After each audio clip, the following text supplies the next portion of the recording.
Bonjour, Maître Jean Fermont, et merci infiniment d'avoir accepté notre invitation. C'est un honneur pour ma personne aujourd'hui de vous recevoir avec nous. Avec plaisir. Merci beaucoup. Maître Fermont, vous êtes une figure bien connue dans le domaine de justice, etc. Vous êtes le secrétaire général de l'Association internationale des juristes démocrates. C'est exact, oui.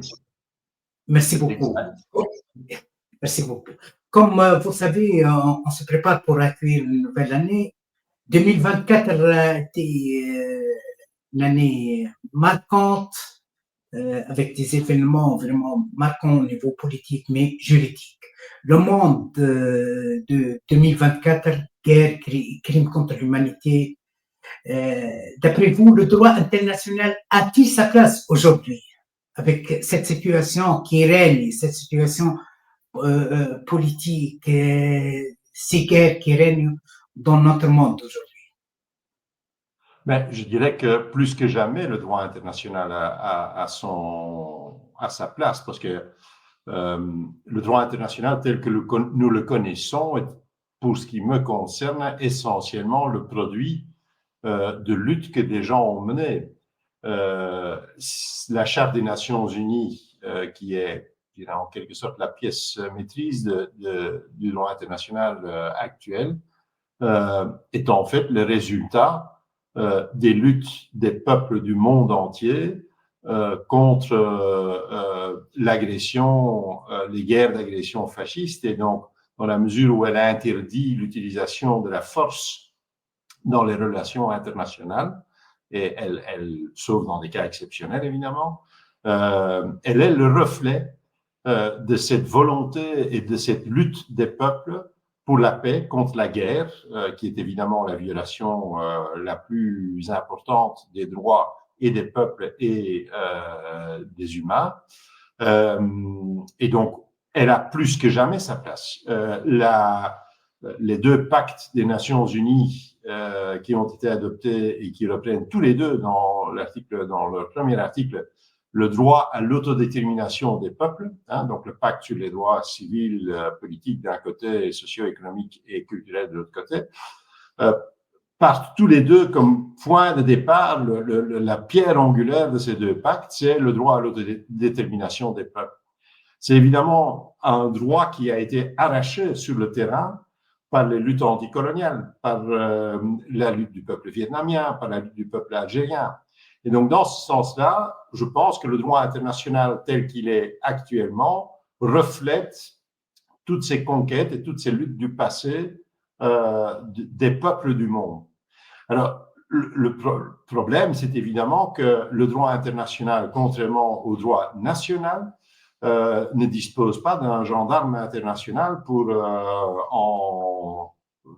ce qu'on appelait en anglais to enforce, pour imposer le respect du droit international. Et on peut se poser la question si cette situation n'est pas d'une certaine mesure normale et même souhaitable, parce que si on a un gendarme actuel ou dans le monde actuel, c'est relativement évident que ce gendarme serait une émanation des rapports de force actuels sur le plan mondial et donc serait sans doute un instrument entre les mains des puissances, des plus grandes puissances qui sont souvent celles qui violent le plus le droit international. Par contre, et je crois que c'est une leçon qu'on peut tirer du passé, le gendarme du droit international, pour ce qui me concerne, c'est les peuples du monde, c'est nous.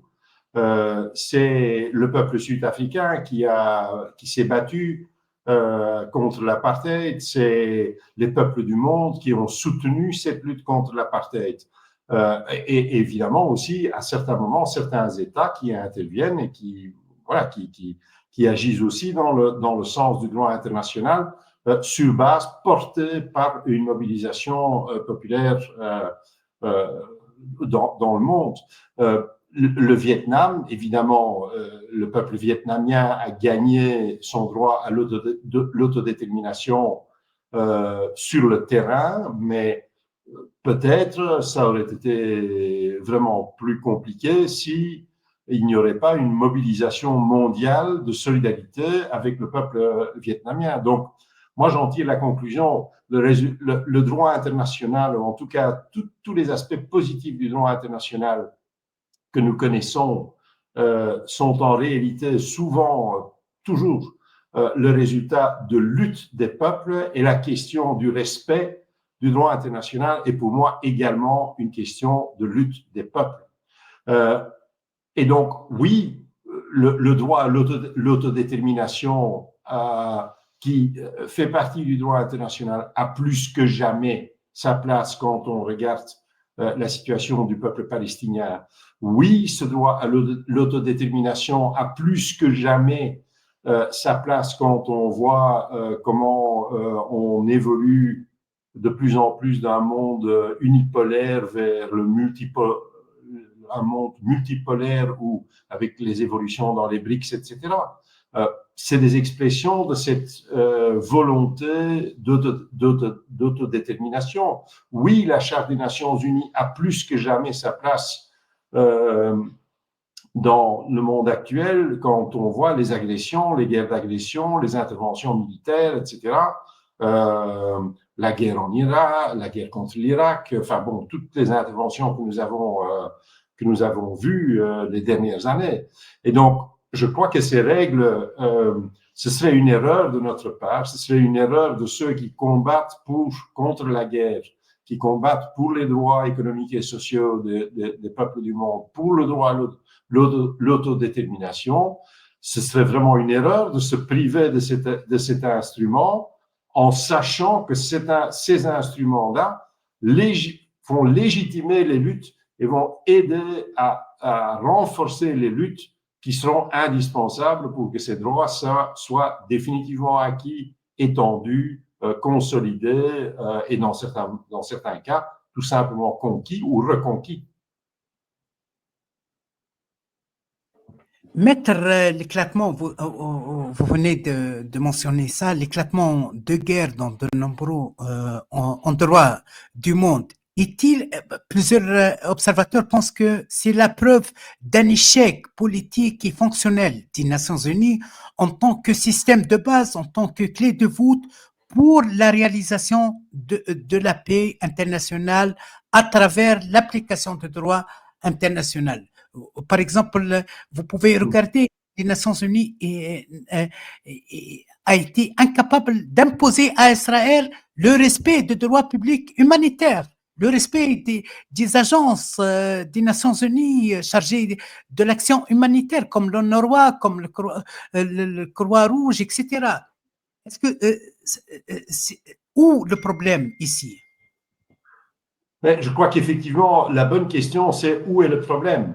Est-ce que le problème est dans la Charte des Nations Unies, c'est-à-dire dans les textes? Je ne le pense pas, parce que la Charte interdit l'usage de la force dans les relations internationales, et donc la règle est bonne. La règle est le résultat de la souffrance et des luttes des peuples du monde entier pendant la Deuxième Guerre mondiale contre les agressions par les pays fascistes, et donc la règle est bonne. Est-ce que l'Assemblée générale est une expression utile de la volonté des peuples du monde? Moi, je pense bien, parce que quand on voit la résolution, par exemple, que l'Assemblée générale a adoptée le 13 septembre dernier sur la Palestine, où elle condamne la colonisation, où elle condamne l'apartheid, et où elle, en fait, indique des mesures très concrètes à prendre par les États pour mettre fin à la colonisation, pour mettre fin à l'état d'apartheid. C'est un instrument extrêmement utile qui permet à tous ceux dans le monde qui se mobilisent pour la solidarité avec le peuple palestinien de légitimer leur lutte et de montrer que c'est eux qui sont dans le droit et pas ceux qui continuent à fournir des armes à Israël et à alimenter le génocide contre Gaza. Mais par contre, là, je pense que là, il y a peut-être une question d'attente qui ne sont pas tout à fait réalistes. Si on attend des Nations Unies, comme vous le dites, d'arrêter des guerres, d'intervenir pour arrêter des génocides, pour imposer à des pays Bon, là, je crois que oui, effectivement, ce n'est pas les instances des Nations Unies qui peuvent imposer ce genre de choses. C'est le rapport de force sur le terrain, c'est le rapport de force des peuples qui s'opposent à ceux qui violent le droit international, que ce soit en confrontation directe ou en solidarité à travers le monde. Et ça a toujours été comme ça. Il n'y a jamais aucune, je dirais, violation du droit international qui a été arrêtée par l'ONU, parce que l'ONU en tant que telle n'a pas d'instruments qui permettent d'intervenir. Il y a dans la charte, et ça c'est, il faut le dire, et il y avait un mécanisme qui était prévu, qui était le comité militaire des Nations Unies, ou le comité des chefs d'état-major, où là, il y avait, au moment où la charte a été créée, effectivement, l'idée de créer une sorte de force militaire internationale qui devrait agir là où l'ONU devrait intervenir. Voilà, le rapport de force sur le terrain a été tel que et la situation d'après-guerre, notamment de la guerre froide, n'a pas permis de réaliser cet objectif. Mais même dans ce cas-là, moi, je reste convaincu que le fait d'arrêter une guerre ou le fait d'arrêter une violation des droits humains est et restera l'affaire des peuples du monde qui doivent travailler ensemble pour arriver à ce but. Et d'ailleurs, la charte, on est un peu une expression, la charte des Nations Unies, parce que la charte ne commence pas par nous, les États du monde. La charte commence par nous, les peuples du monde. Donc déjà dans la charte, cette idée que les peuples sont les acteurs, que c'est les peuples qui imposent le respect du droit international et arrachent les droits. Déjà dans la charte, cette idée est exprimée. Donc dans ce sens-là, moi je ne pense pas qu'il y a un échec de l'ONU. Au contraire, je crois que la charte est tout à fait adéquate. Pour le moment, elle le démontre tous les jours. L'échange entre les peuples à travers leurs États dans l'Assemblée générale est extrêmement utile et notamment la dernière résolution sur la Palestine le démontre, mais l'ONU crée des instruments ou crée des conditions dans lesquelles ensuite les peuples peuvent se saisir pour créer le rapport de force sur le terrain. Ce n'est pas l'ONU qui crée le rapport de force en tant que tel. Les événements de 2024 ont confirmé que nous avons besoin de restructuration des Nations Unies sur la base de la démocratisation de la représentation, sur la base, par exemple, sur la base du projet de l'ancien secrétaire général des Nations Unies, Kofi Annan, et ne pas limiter le distinct des Nations Unies dans ce droit de vote limité à 5 États seulement. Est-ce que vous êtes optimiste ou pessimiste pour l'humanité? Est-ce qu'on va arriver un jour pour réaliser la démocratisation des Nations Unies sur la base de l'égalité des voix entre les États comme entité de droit public international? Alors, tout d'abord, je veux être nuancé sur cette question et je vais vous expliquer pourquoi. Parce que l'organe de base des Nations Unies est l'Assemblée générale. Et dans l'Assemblée générale, la parfaite égalité des pays est respectée. Chaque pays a une voix, et donc grand ou petit, puissant ou faible, développé ou pas développé. Chaque pays a une voix et c'est l'expression du principe qui est inscrit, et qui est pour moi un principe essentiel qui est inscrit dans la Charte des Nations Unies, c'est le principe de l'égalité souveraine de tous les peuples et de tous les États du monde.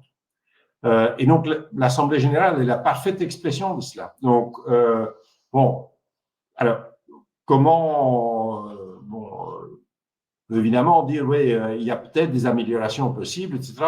D'accord, mais en tout cas, au niveau de l'Assemblée générale, je ne suis pas pour un autre système de représentation. Alors, deuxièmement, et vous me permettrez par rapport à cela d'être un peu critique par rapport à votre question, hein, donc vous dites les Nations Unies, et puis vous passez directement au Conseil de sécurité. Le Conseil de sécurité est un organe très spécifique, avec un rôle en réalité très limité au sein des Nations Unies. C'est un organe qui peut intervenir dans des situations de crise et qui peut prendre des mesures de crise. Et donc, dans ce sens-là, son rôle est limité, et donc c'est l'Assemblée générale, l'organe fondamental, et puis toutes les organisations annexes, toutes les organisations, l'UNESCO, l'Organisation mondiale de la santé, etc., qui sont des organisations qui sont organisées autour de cela et qui font un travail important tous les jours. Et puis, il y a ce Conseil de sécurité avec son rôle très particulier, mais évidemment très visible, parce que c'est effectivement le Conseil de sécurité qui a la possibilité de prendre certaines mesures en situation de crise. Alors là, je pense qu'on ne peut pas dissocier la question de la composition et des pouvoirs du Conseil de sécurité d'une analyse plus globale, politique, des rapports de force sur la scène mondiale. Par exemple, on dit souvent, oui, le droit de veto, c'est très grave, hein, donc le droit de veto des grandes puissances. Mais quand j'entends ça, je me permets quand même toujours d'inviter mes interlocuteurs à une réflexion, parce que si la Chine et la Russie avaient fait usage de leur droit de veto, la Libye serait aujourd'hui encore un pays et pas une sorte de jungle où tout le monde se bat contre tout le monde, mais qu'on ne peut plus appeler un pays. Donc, parfois, le droit de veto, je pense, est une institution utile. Et le rapport de force décide de la question comment le droit de veto est utilisé. Là où je suis d'accord avec les personnes qui demandent une réforme des Nations Unies en parlant en réalité, en général, essentiellement du Conseil de sécurité, ça me semble logique que des pays comme le Brésil, comme l'Afrique du Sud, que des pays, je dirais, du Sud, comme on dit parfois, ont leur place là-dedans et doivent avoir la même place que les pays industrialisés, occidentaux. Ça a non-sens que la France a un droit de veto et que le Brésil n'en a pas, et que l'Afrique du Sud n'en a pas. Et donc, je suis plutôt pour une extension de la représentation de l'Afrique, de l'Asie, de l'Amérique latine au sein du Conseil de sécurité, avec pour tout le moins des pouvoirs égaux à ceux des pays industrialisés. Mais ça ne veut pas dire, il faut qu'on soit prudent avant de dire oui, on va tout changer, on va abolir le Conseil de sécurité, on va... Alors, deuxièmement, sans doute, il faudra aussi réfléchir à la question, je dirais, des pouvoirs respectifs du Conseil de sécurité et de l'Assemblée générale. Mais là aussi, il ne faut pas oublier quand même que sur certaines questions, les États-Unis ont dans les décennies passées, ont tout simplement mené des campagnes et de corruption et d'intimidation de certains États pour que leur point de vue passe au niveau de résolution de l'Assemblée générale. Donc, il faut aussi tenir compte de ces rapports de force-là sur le terrain avant de dire on crée d'autres structures et on attend à ce que ces autres structures on change les règles et on pense que ce changement va régler les problèmes actuels. Le rapport de force sur le terrain reste la question essentielle. Ma dernière question, Maître. Les événements de 2024 ont prouvé que la justice internationale, dans son concept général, est toujours malheureusement l'otage de considérations politiques et qu'elle est inefficace pour assurer d'une façon rapide la protection des victimes, surtout la situation de l'inculpation de Benjamin Netanyahu. On a vu par exemple la rapidité de l'inculpation de Poutine, mais l'inculpation de M. Netanyahu et son ministre de Défense, il a pris du temps, des menaces, hésitation, option, obstruction des preuves, etc. Et inefficacité même d'obliger Netanyahu d'arrêter ses crimes génocidaires contre les femmes et les enfants à Gaza. Oui, alors, une fois de plus, vous dites la justice internationale, je crois qu'il faut distinguer. La Cour de justice.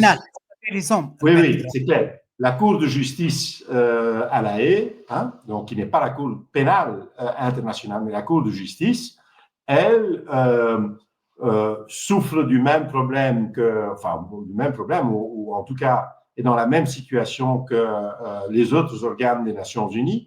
Elle peut dire le droit, mais elle n'a pas la possibilité de le faire exécuter parce qu'il n'y a pas de gendarme pour l'exécuter.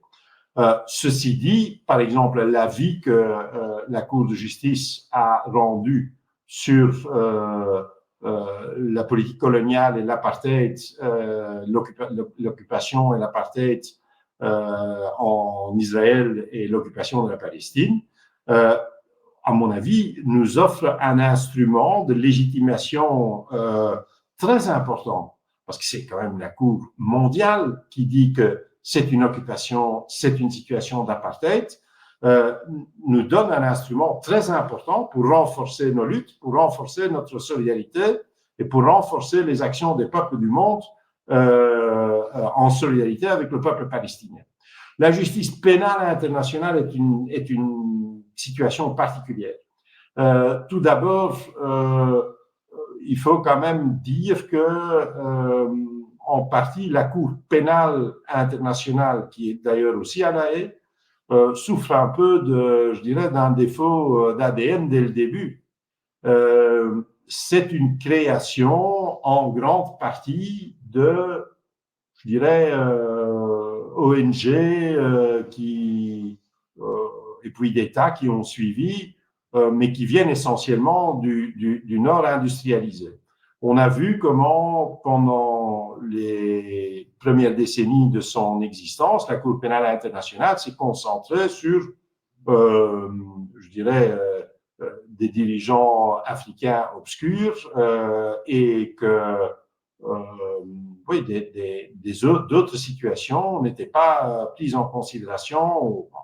On a vu à quel point la Cour pénale internationale est aussi toujours soumise et sous pression. Donc, cette Cour pénale a, à mon avis, a prouvé qu'elle peut être un réel instrument de lutte contre l'impunité. Pour moi, elle ne l'a pas prouvé à ce stade. Par contre, je crois que là aussi, il faut éviter, et souvent j'ai des discussions comme ça avec mes amis, avec les gens qui sont actifs dans la lutte contre l'impunité. Là aussi, il ne faut pas se tromper. La Cour pénale internationale est un instrument comme ça. Peut-être un jour deviendra comme ça, mais pas plus que ça. Parce que, il y a notamment les pressions politiques. Hein. Mes amis palestiniens ont alimenté la Cour pénale internationale depuis, je dirais, presque 15 ans. Hein. Non, depuis 10 ans, hein, depuis que la Palestine a ratifié le statut de l'homme, avec des tonnes de preuves. Mais vraiment, chaque semaine, des caisses, hein, sur l'apartheid, sur la politique d'occupation, sur l'occupation, sur les crimes de guerre commis dans le cadre de l'occupation, etc. Et on voit que la Cour pénale internationale n'a pas la possibilité de digérer ces éléments de preuve. Pour plusieurs raisons, parce qu'elle n'est tout simplement pas conçue pour... elle n'a pas le personnel, elle n'a pas les possibilités d'enquête. Bon, d'un côté, donc, elle peut s'en prendre à l'un ou à l'autre, mais pas à l'ensemble des responsables. Et en plus de cela, au niveau interne et externe, elle est soumise à toutes sortes de limitations politiques qui font que tout est négocié, tout est, je dirais, bon, au point où maintenant, pour pouvoir absolument maintenir, je suis content évidemment de ces mandats d'arrêt internationaux contre Gallant et Netanyahou. Enfin, en même temps, je dois quand même constater que ces mandats d'arrêt ne portent pas sur l'essentiel, pas sur le génocide, pas sur la colonisation, pas sur l'apartheid, mais sur un aspect, oui, bon, des choses, d'une part, et que deuxièmement, je dirais, par tous les moyens possibles, y compris en mobilisant une personne qui est probablement déjà décédée, Dave, hein, on doit absolument montrer que on met les acteurs de ce conflit sur le même pied et que donc on est équilibré, soi-disant. Hein. Mais bon, c'est évidemment, il ne peut pas y avoir d'équilibre entre une puissance coloniale qui pratique l'apartheid et la colonisation d'un côté, et de l'autre côté, un mouvement ou des mouvements de résistance qui sans doute ont commis des crimes de guerre. Et moi, je suis pour qu'il y ait une responsabilité pour ces crimes de guerre. Ce n'est pas ça le problème. Mais on doit négocier l'équilibre entre les deux. On doit négocier une situation au niveau de la Cour pénale internationale où on maintient les deux au même niveau, en tout cas dans la perception des choses. Et pour pouvoir faire ça, on doit aller mobiliser une personne qui est probablement décédée et de faire un mandat d'arrêt contre quelqu'un qui est probablement décédé, hein, dont tout le monde pense en tout cas qu'il est décédé. Donc, je crois que ça montre la faiblesse de ce mécanisme. Par contre, je vois, et c'est moins, je dirais, médiatisé, hein, mais ça commence. Par contre, je vois dans le monde entier des tentatives de mobiliser les justices nationales dans ce processus. Et donc, c'est aussi une forme de justice internationale. La justice internationale, c'est pas la Cour pénale internationale. C'est aussi les tribunaux français qui peuvent juger des binationaux français, israéliens qui ont participé pas d'ailleurs uniquement les Français, dans toute l'Europe, dans tout le monde, il y a des binationaux qui sont allés se battre dans l'armée israélienne et qui ont participé donc aux crimes de masse commis par cette armée. Et donc, pour moi, la justice internationale, c'est aussi tout ça, et peut-être même en premier lieu tout ça. Mais là, de nouveau, la balle est chez nous.